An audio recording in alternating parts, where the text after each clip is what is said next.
අයිබෝන් අද අගෝස්තු මාසේ අපි පළවෙනි දවසේ 2012 අපි නඩේගුඩා සංවිධානයෙන් චාරිකාවක් හැටියට අපි සියනෑ කොරළේ විශේෂ ස්ථාන කීපයක් නැරඹීමේ කියන්නේ ගම්පහ දිස්ත්‍රික්කයේ විශේෂයෙන්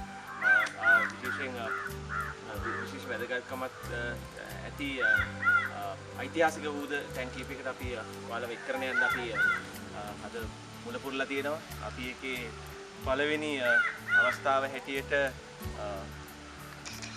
පෙට්ටකම්ගල විහාර පෙට්ටකම්ගලට ඇවිල්ලා තිනවා. ඇත්තටම මෙතන ඉසිසර තපෝවනය ආශ්‍රිතව තමයි පෙට්ටකම්ගල පිහිටා තියෙන්නේ. ඇත්තටම පෙට්ටකම්ගලට අපි ආවේ ගම්පහ ඉඳන් කොළඹ ඉඳන් කට්ටිය එකතු වෙලා අපි අපේ නඩේගුඩා සංවිධානයේ අපේ සමාජිකයෙක් වෙන රොබින් සහෝදරයාගේ නිවසේ ඉඳන් අපි දැන් ඇවිල්ලා ඉන්න පැයක් විතර වගේ ගමන් කාලයක් ගත කරමින් අපි මෙතෙන් ඇවිල්ලා තිනවා. ඉතින් මේ පෙට්ටකම්ගල ඉතාමත් සුවිශේෂ ස්ථානයක් වෙනවා. ඉතිහාසයේ මූලාශ්‍ර ආශ්‍රිතව අපි කරුණු ගෙන දැක්වීමේදී විශේෂයෙන් ක්‍රිස්තු පූර්ව 103-88 කාලවකවානුවේදී ලංකාවේ රජකම් කර සුවිශේෂ රජ කෙනෙක් වෙන වළගම්බා රජු ගේ සම්බන්ධයක් පෙට්ටකම්ගලට තියෙනවා. ඇත්තටම වළගම්බා රජු තම රාජකාලයේ අවුරුදු 5ක ඇවෑමෙන් ඇතිවෙන මාස 5ක ඇවෑමෙන් ඇතිවෙන මුල් කාලයේදී ඇතිවෙන සොළී ආක්‍රමණ හේතුවෙන් ලංකාවේ පුරා සංචාරය කරමින් ඔහු සැඟවී සිටිනවා. එම සැඟවී සිටි එක් ස්ථානයක් තමයි මේ පෙට්ටකම්ගල කියන මේ පිළිකුත්තුව. එතකොට පෙට්ටකම්ගල මේ ඉතිහාසයේ ඇත්තටම ජනප්‍රවාද හා වෙනත් කරුණු ආශ්‍රිතව අපිට සඳහන් වෙලා තියෙනවා. ඉතින් අපි අද මෙතනට එක් කරන ඇවිල්ලා තියෙනවා. ඔයාලව අපි දැන් උඩට යනවා පෙන්නන්න. එතනට යන්න කලින් අපි මෙතන කියන්න ඕනේ දැන් මෙතන අපි මේ ඇවිල්ලා ඉන්නේ පෙට්ටකම්ගල නරඹුන් ස්ථානයක් වගේම මේ මෙතන භාවනා යෝගීව වැඩ වාසය කරන හාමුදුරුවෝ වැඩ වාසය කරන මෙතන තපෝවනයක්. ඇත්තටම මෙතන ඉසිසර තපෝවනය කියලා තමයි සඳහන් කරන්නේ. ඉතින් මේකේ හාමුදුරුවෝ 3 නමක් විතර වගේ වැඩ වාසය කරනවා. ඊට අමතරව මේ සිල් මෑණිවරුත් ඇත්තටම භික්ෂුණීත් පල්ලෙහා රැඳිලා ඉන්න මේක ආගමික ස්ථානයක්. ඉතින් අපි ඔයාලට මෙතනදී යම් ආයෝජනයක් කරන මේ වගේ ස්ථානයක් නැරඹීමට එද්දී ඇත්තටම සංසුන්ව මේ වගේ තැනකට එන්න කියලා ඔබගේ කුමන ආගමක හිටියත් විශේෂයෙන් සංවර ඇඳුම් ඇඳගෙන අනවශ්‍ය ഘോഷා නොකරමින් පරිසර පද්ධතියත් ඒ ආදී වශයෙන් කිසිම හානියක් නොකර මේ වගේ ස්ථානයකට එන්න කියලා. ඉතින් අපි කට්ටියත් උඩට යනවා. ඉතින් අපි ඔයාලව එක් කරගෙන එතනට යන්න. අපි උඩදී හම්බෙමු ඔයාලා.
විශේෂයෙන් මේ සොළී ආක්‍රමණයත් එක්ක ඇති වෙලා තිබ්බ සතුරු ආක්‍රමණය සහ තමන්ගේ රාජධානිය ඇතුලේ පැන නැගී තිබ්බ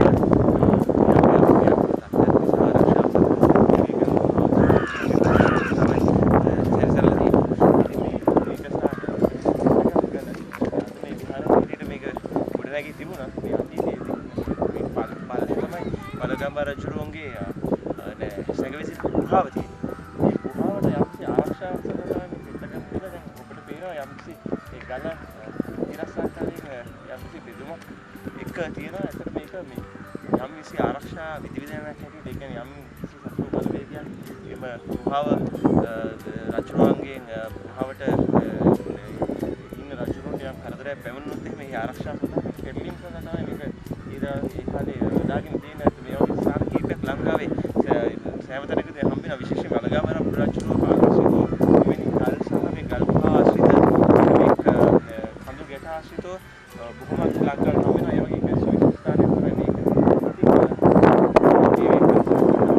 ලස්සන පරිසරයක්. ඉතින් මේ පරිසරයේ තමයි මේ වනයේ උචිත ආකාරයෙන් වනවැස්මක් පරිසර පද්ධතියක් තියෙනවා. හරිම ලස්සන මේ පරිසරයක්. විශේෂයෙන් අද හිරු රශ්මිය පතිත වුණත් මේ වනවැස්ම ඒ හිරු රශ්මියෙන් ආරක්ෂා කරන යම්කිසි සිහිල් බවක් ගෙනෙන වනවැස්මක් තියෙන්නේ. ඉතින් අපිට මේ එන පාරේදීත් අපිට හම්බුණා භාවනා නියෝගීව වැඩ සිටින උපාසකවරු ආදී වශයෙන් හම්බෙනවා. ඒ වලටත් විශේෂයෙන් කියන්නේ මේ වගේ ස්ථානයකට එනකොට ඔබ යහළුවන් සමග කතා කරමින් එවැනි ආකාරයේ සල්ලාප වලට යන්නේ නැතුව විනීතව ඔවුන්ගේ ගමනටත් බාධාවක් නොකරන ආකාරයෙන් වෙන්නේ කියලා අපි ඔයාලගෙන් ආයෝජනාත්මකව ඉල්ලනවා. නමුත් මේ වගේ ස්ථාන කරා එන්න ඕන. ඉතින් අපි මේක ඉවර වෙලා අපි පල්ලයට යනවා ගුහාව බලන්න. නමුත් පොඩ්ඩක් අපි එතන ඇවිදගෙන යන් එතන පොඩ්ඩක් බලන්න පුළුවන් අපි ළඟම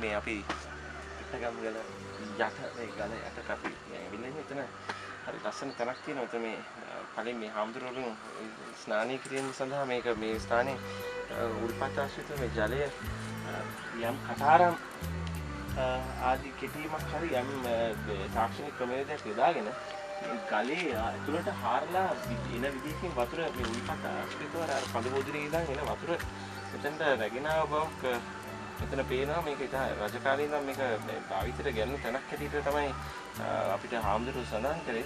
මේ මෑතක් වෙනකන් හාමුදුරුවෝ මෙතන මේ ජල ස්නානය සඳහා මොකද මේ ප්‍රදේශවල දැන් වෙන විට ජල පහසුකම් ආදී වශයෙන් ලැබීමෙන් පවතින නිසා මේ වගේ ස්ථාන කෙලින් අභාවයට යනවා. නමුත් මේ බොහෝ මෑත කාලයක් වෙනකන් මේ ස්ථාන හාමුදුරුවෝ භාවිතයට ගත්තා. ඉතින් එවැනි ස්ථානයක් තමයි මේක රජ කාලේ ඉඳන් ස්නානය සඳහා හරි යම් ජල පරිභෝජනය සඳහා පාවිච්චි කර බව පේනවා. ඊටම දැකුම් කල ඇතර මේ විශේෂ යම්කිසි සමීක්ෂණ මේ කියන්නේ මේ පර්යේෂණයකට යොමු කළ යුතු තැනක් හැටියට අපිට මට මේක පේන්නේ මොකද ඇතුළට මේ යම්කිසි මිනිස් ක්‍රියාකාරකම් ඔස්සේ යම් හැරීමක් සිදු කරලා තියෙනවා. මොකද මේ මෙවැනි පිහිටි ගලක මෙවැනි හැරීමක් ඇතුළේ මේ වතුර ඇතරම මෙහෙන් ඉඳන් ඇතුළට වතුර යනවා නම් කට ලොකු වී උඩට අර පැත්තට හැරෙන්න පුළුවන්. නමුත් මේ පැත්තේ සිදුර චූටි වෙලා මේ පැත්තට ලොකු වෙලා තියෙනවා කියලා කියන්නේ මේක බැලු බැලමුවට පේන යම්කිසි මිනිස් ක්‍රියාකාරකමක් ඔස්සේ තමයි මෙම හැරීම් සිදු වෙලා තියෙන්නේ. ඉතින් පසු කාලිනව යම් පාෂාණ මේ සුලන් මේ කාදන කටයුතු වලදීත් යම් වෙනස් වීම් වලට භාජනය වෙලා තියෙනවා. නමුත් මේ තමයි ලස්සන තැනක් ඇත්තටම මෙවැනි ආදී ක්‍රියාකාරකම් හරි සිංහල මේ ප්‍රෞಢ ඉතිහාසයක උරුම කරනවා කියන මොකද අපි අනුරාධපුරේ ගියත් මේ වගේ ස්ථාන දකිනවා. සැලකියුත්තට භාජනය විත්තක්. අපි පල්ලෙහාදී දැන් අපි මෙතන උඩ ඉවර කරලා අපි පල්ලෙහා වලගම් බරචුරු නැවතිලා හිටියයි කියන සඳහන් වෙන එම ගුහාව පරිශ්‍රය අපි බලන්න යනවා.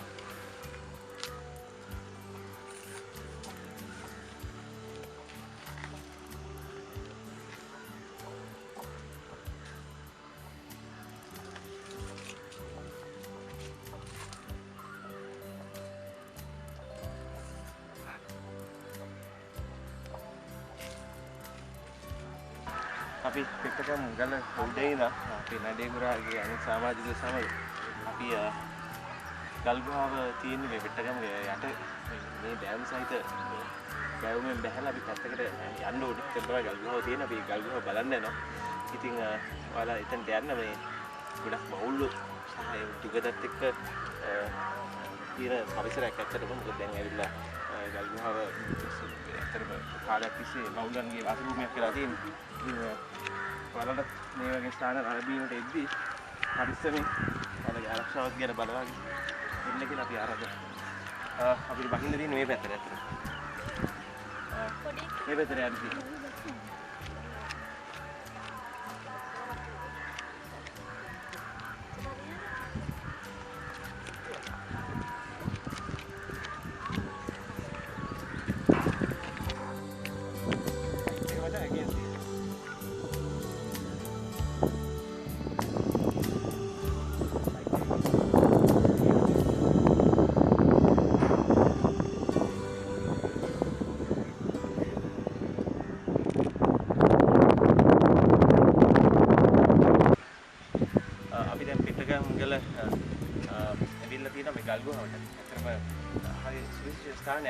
මොකද මේ දැන් සතුරන්ගෙන් ගැලවීම සඳහා මෙවැනි ස්ථානයක් ප්‍රයෝග කරන්නේ දැන් ඈත ඉඳන් බලපුවම නිකම්ම ගල් බුලක් හැටියට පේනවා. මේ ස්ථානෙට ළඟා වෙනකන් අපිට හිතා ගන්න බෑ මෙතන ගල් ගුහාවක් තියෙන බව. ඇත්තටම ඈත සිට දර්ශනය කරගන්න අමාරුයි. ස්වභාවිකව පිහිටලා තියෙන මේ ගල් දෙකක් ඇත්තටම හරි ලස්සනට පිහිටලා තියෙනවා. ඉතින් මෙවැනි ස්ථාන තමයි ගල්ගම රජු මේ සැකවී සිටීමට තෝරාගෙන තියෙන්නේ. ඇත්තටම මේ අපි කලින් ඔයාලා එක්කරගෙන ගියා පිටකම් වල අර ගල් දෙක බිමට පාත් ඇත්තටම ආරක්ෂිත ක්‍රියාමාර්ගයක් හැටියට ඇත්තටම උපයෝග කරගන්න මේ අපි මේ බලගම්බ රජු සැලසුම් කරපු ඒ ගල තියෙන තැනට. ඉතින් ඒ හරියට මේ ගලේ බෑවුමේ තමයි මේක පිහිටලා තියෙන්නේ. යම් කිසි සතුරෙක් ඇවිල්ලා මේකට ඇතුළට යන්න ගියොත් එහෙම වෙන මොකක් හරි කෙනෙක් ඇත්තට මෙතන මේ අසල් රජතුමාට මේ හිංසනයක් කරන්න සැරසුණා නම් එහිදී ආරක්ෂා කිරීම සඳහා යම්කිසි බලමුණුවක් සමයට තිබ්බත් වෙන්න පුළුවන්. යම්කිසි රජුරු තනියම හිටියා නොවෙන්න පුළුවන් සමයට. කීප දෙනෙක් සමයට රජුරුවන්ගේ පරිවාරය හිටියා වෙන්න පුළුවන්. ඉතින් එම ස්ථානයේ අතර මේ ගල් ගුහාව තියෙන්නේ. දැඩි දුර්ගන්ධයක්, වල් දුර්ගන්ධයක් තියෙනවා. මොන සතුටු වෙනවද දැන අපි ඔයාලව එක්ක කරගෙන යනවා ඇතුළට. ඉතින් අපිත් එක්ක යන්න. යවු ගිහලා අස්සට ගිහලා බලමු.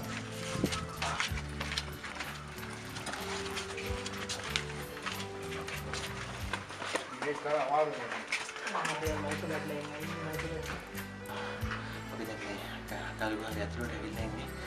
මුලදී ඇතුළට ටිකක් අමාරුයි ඇතුළ වුණත් අපි දැන් මේ වෙනකොට අපි ඇත්තටම ටිකක් අපිට ඔළුව කිරින් තියාගෙන යන්න පුළුවන් මට්ටමට ඇවිල්ලා තියෙනවා. විශේෂයෙන් මේ වෙන ස්ථානයක තියෙනකොට මේ වවුලු වැඩි ගැවසෙන්නේ වැඩි සද්දබද්ද රෝෂාකාරී විදිහට හැසිරෙනවා. මොකද මේ වවුල් ගැවසීම තුළ ටිකක් අපිට අමාරුවක් ඇති වෙන්න පුළුවන්. ඒකින්ද ඒ ගැන තාවාද කරමින් ගල්ගුහාවේ පොඩක් සෑහෙන දුරක් යන්න තියෙනවා. පොඩක් එම දුර පුළුවන් ප්‍රමාණයක් අපි යන්න කියලා බලාපොරොත්තු වෙනවා. එන්න අපිත් එක්ක වලා එකතු කරගෙන යනවා.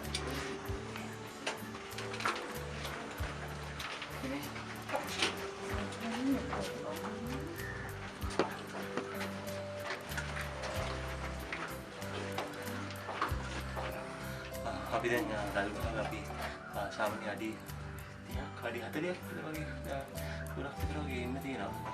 ඉතින් මේ ගල්ගුහාවේ එක ප්‍රවේශයකින් ඇතුල් වෙලා තව ප්‍රවේශයකින් එන විදිහට තමයි තියෙන්නේ. යම් කිසි විදිහකින් යම් කිසි ඇඟවීමක් හරි රජතුමාට දැනුනොත් හරි සතුරන් එනවා කියලා වෙන ප්‍රදේශයකින් වෙන පැත්තකින් පලා යන විදිහට තමයි අතන මේ ගුහාව නිර්මාණය වෙලා තියෙන්නේ.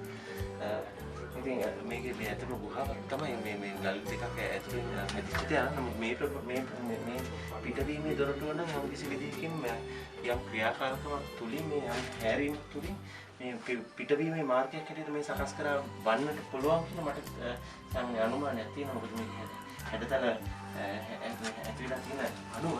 ඉතින් අපි දැන් මේකෙන් එළියට යන්නේ. ඉතින් අපි එළියට ගිහිල්ලා අපි ඔයාලව සම්බන්ධ කරගමු කියන්නේ.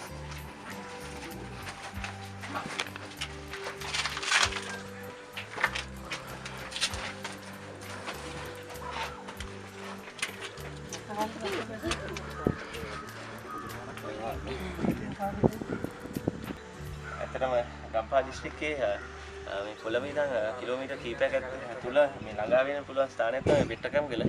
එතන පෙට්ටගම්ගල එකක් ඔයාලා එනවනම් මේ හරි සුන්දර ස්ථානයක්. මොකද ඇත්තටම මෙතන භාවනා මධ්‍යස්ථානයක් තියෙනවා.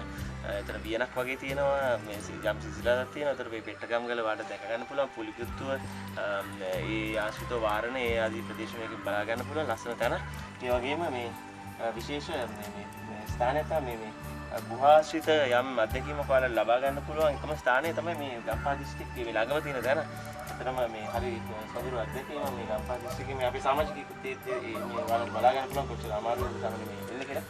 මේ ඇත්තටම මේ සුමුදු අපිත් එක්ක මේ සංචාරය එකතු වුණා. සුමුදු කොහොමද මොන වගේද මේ දැන් ඔයා මේ පළවෙනිම පාර වෙන්නේ නැද්ද මේවා මේ ආවේ නේද මේ පිටගම්ගල නේ? ඔව් ජීවිතේ මම හිතේ ලබන්න පුළුවන් සුන්දරම අත්දැකීමක්.